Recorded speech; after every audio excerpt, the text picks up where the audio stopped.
ಎಲ್ಲಿಗೂ ನಮಸ್ಕಾರ. ನಾನು ಆಗುಂಬೆ ನಟರಾಜ್. ನಾನೇ ಬರೆದ ಒಂದು ಪುಸ್ತಕ ಇದೆಯಲ್ಲ, ರಸವೈಚಾರಿಕತೆ ಅಂತ. ಆ ಪುಸ್ತಕದ ಆಧಾರದ ಮೇಲೆ ನಾವು ಡಾಕ್ಯುಮೆಂಟರಿ ಮಾಡ್ತಾ ಇದ್ದೀವಿ. ಈಗಾಗಲೇ ಒಂದು 2-3 ಕನ್ನಡ ಬಂದ್ಬಿಟ್ಟಿದೆ. ಇವತ್ತು ಒಂದು ಸಬ್ಜೆಕ್ಟ್ ತಗೊಂಡಿದ್ದೀನಿ. ಅದೇನು ಅಂದ್ರೆ ಕರ್ತವ್ಯ, ಡ್ಯೂಟಿ ಅಂತ.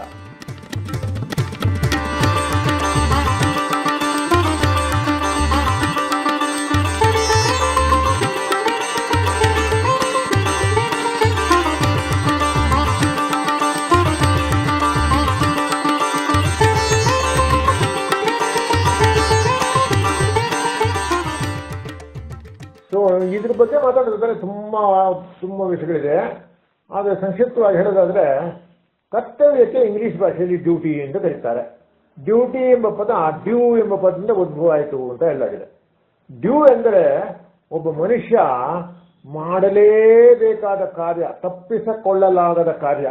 ಅದು ಕಾನೂನು ಮೇರೆಗೆ ಅಥವಾ ನೈತಿಕವಾಗೂ ಆಗಿರ್ಬೋದು. ಸರ್ಕಾರಕ್ಕೆ ಕೊಡುವ ಕರವಾಗಲಿ, ದೇಶದೊಳಗೆ ಆಮದು ಮಾಡಿಕೊಳ್ಳುವ ಪದಾರ್ಥಗಳ ಮೇಲೆ ಹೇರಿದ ಕರವಾಗಲಿ, ಮತ್ತಿತರ ಸಂದರ್ಭಗಳಲ್ಲಿ ನೀಡಬೇಕಾದ ಕರವಾಗಲಿ, ಒಬ್ಬ ನಾಗರಿಕ ಬಿಚ್ಚು ಮನಸ್ಸಿಂದಲೇ ಕೊಡಬೇಕಾದ ಕಾರ್ಯಕ್ಕೆ ಡ್ಯೂಟಿ ಅನ್ನೋದಾಗಿದೆ. ಈಗ ಕರಪಾವತಿ ಮಾಡುವುದರಿಂದ ನಮ್ಮ ಕರ್ತವ್ಯ ಮುಗ್ದು ಹೋಯ್ತೆ. ಈ ಪ್ರಶ್ನೆಗೆ ಉತ್ತರ ಈ ತರ ಇದೆ ನೋಡಿ. ರಾಜ ಅಥವಾ ರಾಜಭಾರ ಮಾಡುವ ತನ್ನ ಪ್ರಜೆಗಳನ್ನು ಸುಖದಿಂದ ಇರಿಸುವ ಸಲುವಾಗಿ ಮತ್ತು ಅವರನ್ನು ಎಲ್ಲಾ ವಿಪತ್ತುಗಳಿಂದ ಕಾಪಾಡುವ ಶ್ರಮಿಸುವ ಕಾರ್ಯಕ್ಕೆ ಕರ್ತವ್ಯ ಎಂದು ಕರೀತಾರೆ. ತಂದೆ ತಾಯಿ ತಮ್ಮ ಮಕ್ಕಳನ್ನು ಸರಿಯಾದ ರೀತಿಯಲ್ಲಿ ವಿದ್ಯೆ, ಬುದ್ಧಿ, ತಿಳುವಳಿಕೆ ಕಲಿಸುವುದರಲ್ಲಿ ಅದಕ್ಕೇನು ಕೂಡ ಕರ್ತವ್ಯ ಎಂದು ಕರೀತಾರೆ. ವಿದ್ಯಾರ್ಥಿನಿಯರು ಜ್ಞಾನಾರ್ಜನೆಗೆ ತೊಡಗಿದ ಕಾರ್ಯಕ್ಕೆ ಕರ್ತವ್ಯ ಎನಿಸುತ್ತದೆ. ಅದೇ ರೀತಿ ಯುದ್ಧದಲ್ಲಿ ಸೈನಿಕ ಪ್ರಾಣದ ಹಂಗು ತೊರೆದು ಹೋರಾಡಿದಾಗ ಅದು ಅವನ ಕರ್ತವ್ಯ ಎನಿಸುತ್ತದೆ. ನೌಕರಿ ಮಾಡುವ ತನ್ನ ಕೆಲಸವನ್ನು ಶ್ರದ್ಧೆಯಿಂದ ಮಾಡಿದಲ್ಲಿ ಅದು ಕರ್ತವ್ಯ ಎನಿಸುತ್ತದೆ.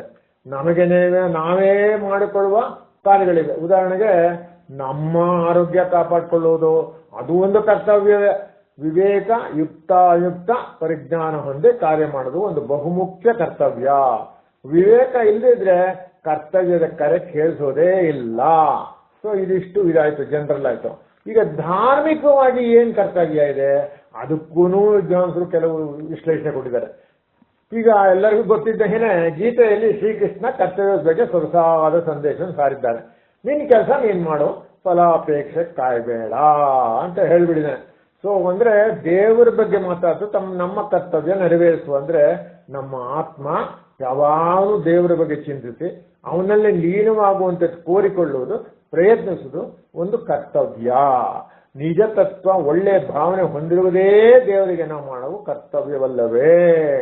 ಸೊ ಎಲ್ಲದಕ್ಕಿಂತ ಪ್ರಮುಖವಾಗಿ ಪ್ರತಿಯೊಬ್ಬ ಮನುಷ್ಯನ ಕರ್ತವ್ಯ ತಾನು ಮಾಡಬೇಕಾದ ಕಾರ್ಯವನ್ನು ಶ್ರೇಷ್ಠ ರೀತಿಯಲ್ಲಿ ಮಾಡಿದರೆ ಇದಕ್ಕಿಂತ ಬೇರೆ ಯಾವುದೇ ಉತ್ತಮ ಕರ್ತವ್ಯವಿಲ್ಲ. ಯಾವ ಮನುಷ್ಯನು ತನಗೆ ವಹಿಸಿಕೊಟ್ಟ ಕಾರ್ಯವನ್ನು ಸರಿಯಾಗಿ ಮಾಡಿ ಇದರ ಜೊತೆಗೆ ಇತರ ಕೆಲಸವನ್ನೂ ಮಾಡುವುದು ಅವನೇ ತನ್ನ ಕರ್ತವ್ಯ ಮಾಡಿದೆ ಅಂತ ರಾಮಾಯಣದಲ್ಲಿ ಹೇಳ್ಬಿಟ್ಟಿದೆ. ತನ್ನ ಕೆಲಸದಲ್ಲಿ ಯಾವ ಮನುಷ್ಯ ಪವಿತ್ರತೆ ಕಾಣುತ್ತಾನೋ ಅವನಲ್ಲಿ ದಕ್ಷತೆ ಕಾಣುತ್ತದೆ. ಕರ್ತವ್ಯ ಲೋಪದಿಂದ ಕಾರ್ಯಸಿದ್ಧಿ ಆಗುವುದಿಲ್ಲ ಎಂಬುದು ಸರ್ವವಿದಿತ. ಈಗ ನಮ್ದೇನೋ ನಾವು ಶ್ರೀಕೃಷ್ಣನ ವಿಷಯ ಎಲ್ಲ ಮಾತಾಡ್ಬಿಟ್ಟೆ, ಅದರ ಸರಿ. ಅದು ಪಾಶ್ಚಾತ್ಯದಲ್ಲಿ ಜರ್ಮನ್ ಫಿಲಾಸಫರ್ ಒಬ್ಬ ಇದ್ದ, ಅವನ ಹೆಸರು ಇಮ್ಯಾನ್ಯುಯಲ್ ಕ್ಯಾಂಟ್ ಅಂತ. ಅವನು ಕೂಡ ಇದೇ ರೀತಿ ಹೇಳಿದ. ಏನಂದ್ರೆ ನಿನ್ನ ಸುಖದ ಬಗ್ಗೆ ಯೋಚನೆ ಮಾಡಬೇಡ, ನಿನ್ನ ಕರ್ತವ್ಯ ನೀನ್ ಮಾಡು. ಅವನು ಅದು ಹೇಳ್ಬಿಟ್ಟಿದ್ದಾನೆ. ಇದು ಬಹಳ ಕಷ್ಟಕರವಾದ ನೈತಿಕ ಸಿದ್ಧಾಂತ ಅಂತ ಎಲ್ಲರೂ ಹೇಳ್ತೀರಾ, ಅದು ಹೌದು, ಬಹಳ ಕಷ್ಟನೇ. ಆದ್ರೆ ಕೆಲವರು ಹೇಳ್ತಾರೆ ಸುಂದರತೆ ಎಲ್ಲದಕ್ಕಿಂತ ಅದೊಂದು ಒಳ್ಳೆ ಕರ್ತವ್ಯ, ಚೆನ್ನಾಗಿದೆ, ಸುಂದರವಾಗಿರ್ಬೇಕು, ಸುಂದರತೆ ನೋಡಿದ್ರೆ ನಮಗೆಲ್ಲ ಮನಸ್ಸು ಚೆನ್ನಾಗಿದೆ. ಆದ್ರೆ ಸುಂದರತೆಗಿಂತ ಸುಖಕ್ಕಿಂತ ನಮಗೆ ಯಾವ್ದು ಇಂಪಾರ್ಟೆಂಟು? ಸುಂದರತೆ ಇರ್ಲಿ, ಸುಖತೆ ಇರ್ಲಿ, ಎಲ್ಲ ಇರ್ಲಿ, ನೈತಿಕತೆನೂ ಇಂಪಾರ್ಟೆಂಟೇನೆ. ನೈತಿಕತೆನೂ ಬೇಕು. ಆದ್ರೆ ಆತ ನೈತಿಕತೆ ಇಲ್ಲದಿದ್ರೆ ನಾವು ಪ್ರಾಣಿಗಳಾಗುವುದನ್ನು ತಪ್ಪಿಸ್ಕೊಳ್ಬಹುದು ಮತ್ತು ದೇವರಾಗಲು ಮೊದಲಾಗಬಹುದು ಅಂತ ಅವನು ಹೇಳ್ತಾನೆ. ಅದ್ಭುತವಾಗಿ ಹೇಳ್ಬಿಟ್ಟಿದ್ದಾನದು. ಸೊ ಕರ್ತವ್ಯದ ಪ್ರಜ್ಞೆ ಕ್ಯಾಂಟಿನ ಪ್ರಕಾರ ನಮ್ಮ ಆಶೋತ್ತರಗಳ ಸ್ವಾತಂತ್ರ್ಯಕ್ಕೆ ನಾಂದಿಯಾಗುತ್ತದೆ. ನೀನು ನಿನ್ನ ಡ್ಯೂಟಿ ನೀನು ಮಾಡಿದ್ರೆ ನೀನು ಸ್ವತಂತ್ರವಾಗಿರ್ತೀಯ ಅಂತ ಕೂಡ ಹೇಳ್ಬಿಡ್ತಾನೆ ಅವನು. ನಾವು ಸ್ವತಂತ್ರರು ಎಂಬ ಕಲ್ಪನೆಯೇ ಕರ್ತವ್ಯದ ಭಾವನೆಗಳ ಉದಯಕ್ಕೆ ಕಾರಣವಾಗಿದೆಯಲ್ಲವೇ. ಸ್ವತಂತ್ರಕ್ಕೂ ಕರ್ತವ್ಯಕ್ಕೂ ಇರುವ ನೆಂಟು ಬಿಡಿಸಲಾಗದ ಗಂಟು. ಈ ಭಾವನೆಗಳು ಮನುಷ್ಯನ ಎಲ್ಲಾ ಭಾವನೆಗಳಿಗೂ ಹುಟ್ಟು ಹಾಕಿ ಅವನ ಆತ್ಮಶಕ್ತಿಯನ್ನು ಎತ್ತಿ ತೋರಿಸುತ್ತೆ ಅಂತ ಕ್ಯಾಂಟ್ ಹೇಳ್ಬಿಟ್ಟಿದ್ದಾನೆ. ಸೊ ಇದಾಯ್ತು, ಈಗ ವಿವರ ಎಲ್ಲ ಕೊಟ್ಟಾಯ್ತು. ಈಗ ಇದ್ರ ಬಗ್ಗೆ ಒಂದು ಕಥೆ ಹೇಳ್ತೀನಿ. ಇದು ಅದ್ಭುತವಾದ ಕಥೆ. ಇದು ಅಬ್ರಹಾಂ ಲಿಂಕನ್ ಕಥೆ. ಇದು ಅಬ್ರಹಾಂ ಲಿಂಕನ್ ಎಲ್ಲರಿಗೂ ಗೊತ್ತಾಯ್ತಲ್ಲ, ಅವನು ಗುಲಾಮಗಿರಿ ಪದ್ಧತಿ ಅಂತ ಹೇಳಿದಾಕಲು ಅಂತರ್ಯುದ್ಧ ಸಿವಿಲ್ ವಾರ್ ಮಾಡ್ದ. ಅದು ಅವಾಗ ಅಂತರ್ಯುದ್ಧದಲ್ಲಿ ಒಂದು ರೋಮಾಂಚನಕಾರಿ ಕರುಣಾಜನಕ ಕಥೆ ಜರುಗಿಬಿಡ್ತು. ಈ ಕಥಾನಾಯಕನ ಹೆಸರು ವಿಲಿಯಂ ಸ್ಕಾಟ್ ಅಂತ. ಈ ವಿಲಿಯಂ ಸ್ಕಾಟ್ ಅನ್ನಲ್ಲ, ಅವನು ಸಾಮಾನ್ಯ ರೈತನ ಮಗ, ಎಳೆಯ ಹುಡುಗ. ಅವಾಗೆಲ್ಲ ಕನ್ಸ್ಕ್ರಿಪ್ಷನ್ ಅಂತ ಕೇಳ್ತಾರೆ. ಅಂದ್ರೆ ಕಂಪಲ್ಸರಿ ಎಲ್ಲ ಯುದ್ಧದಲ್ಲಿ ಭಾಗಿಸ್ಲೇಬೇಕು, ಸೈನಿಕ ಸೇರಿಸಲೇಬೇಕಾಗತ್ತೆ. ಯಾಕಂದ್ರೆ ಜನಸಂಖ್ಯೆ ಕಡಿಮೆ ಇತ್ತಲ್ಲ, ಎಲ್ಲರನ್ನೂ ಸೇರಿಸ್ಬಿಡ್ತಾ ಇದ್ರು ಕಂಪಲ್ಸರಿ. ಸೊ ಇವನು ಹಾಗೆ ಸೇರಿಸ್ಬಿಡ್ತು. ಅವ್ನಿಗೆ ಏನ್ ಕೆಲಸ ಕೊಟ್ರು? ಬೆಳಗ್ಗೆಯಿಂದ ಯೋಧ, ಯುದ್ಧ ಮಾಡೋ, ಬಂದೂಕು ಹಿಡ್ಕೋ, ಎಲ್ಲ ಸರಿ. ರಾತ್ರಿ ಅವನಿಗೆ ಪಹರೆ ಕೆಲಸ ಕೊಟ್ಬಿಟ್ರು. ಕ್ಯಾಂಪ್ ನಲ್ಲಿಗೋಸ್ಕರ ಅವನು ಗಾರ್ಡ್ ಆಗಿಟ್ಬಿಟ್ರು. ಅವನ್ನ ಗಾರ್ಡ್ ಆದವನ್ ಏನ್ ಮಾಡ್ಬೇಕು? ಪಹರೆ ಕಾಣ್ಬೇಕು, ನಿದ್ದೆ ಮಾಡಬಾರ್ದು. ಆದ್ರೆ ಈ ಹುಡುಗ ಒಂದು ರಾತ್ರಿ ಪಾಪ ನಿದ್ದೆ ಮಾಡ್ಬಿಡ್ತಾನೆ. ಬೆಳಿಗ್ಗೆ ಹಾಕೊಂಡು ನೋಡ್ತಾನೆ, ಗೊತ್ತಾಗ್ಬಿಡುತ್ತೆ, ಬದ್ದು ಅವ್ನಿಗೆ ಹೇಳ್ಕೊಂಡು ಹೋಗ್ತಾರೆ. ಅವನಿಗೆ ಶಿಕ್ಷೆ ಕೊಟ್ಬಿಡ್ತಾರೆ. ಆಗಿನ ಕಾಲದಲ್ಲಿ ರಾತ್ರಿ ಪಹರೆ ಆದವನಿಗೆ ಏನಾದ್ರು ನಿದ್ದೆ ಮಾಡಿಬಿಟ್ರೆ ಅದಕ್ಕೆ ಶಿಕ್ಷೆ ಮರಣದಂಡೆ. ಪಾಪ ಈ ಹುಡುಗನಿಗೆ ಮರಣದಂಡೆ ಕೊಟ್ಬಿಡ್ತಾರೆ.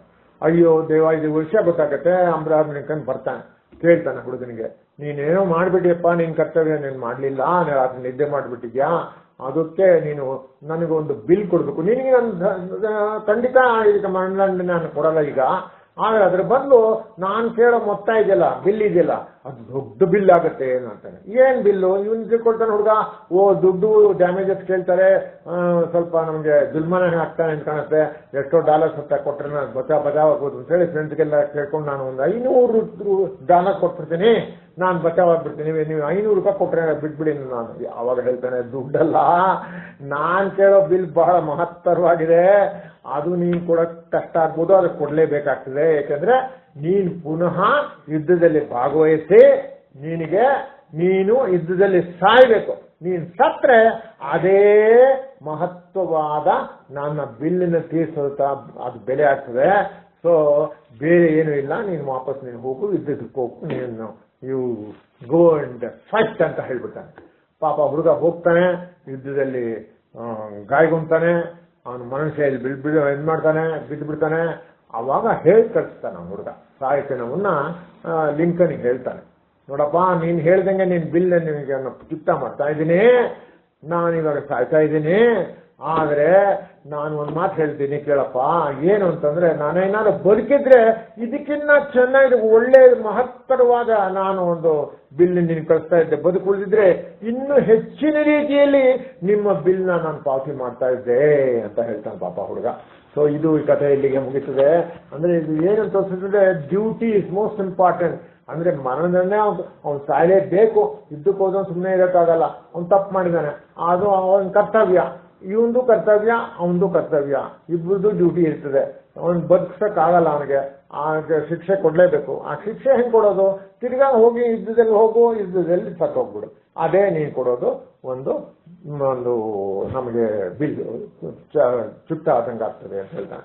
ಸೊ ಈ ಕಥೆ ಹೇಳಿ ಮುಗಿಸಿ ಇವತ್ತು ಮುಗಿಸ್ತಾ ಇದ್ದೀನಿ. ನಿಮ್ಮೆಲ್ಲರಿಗೂ ನನ್ನ ನಮಸ್ಕಾರಗಳು, ಧನ್ಯವಾದಗಳು.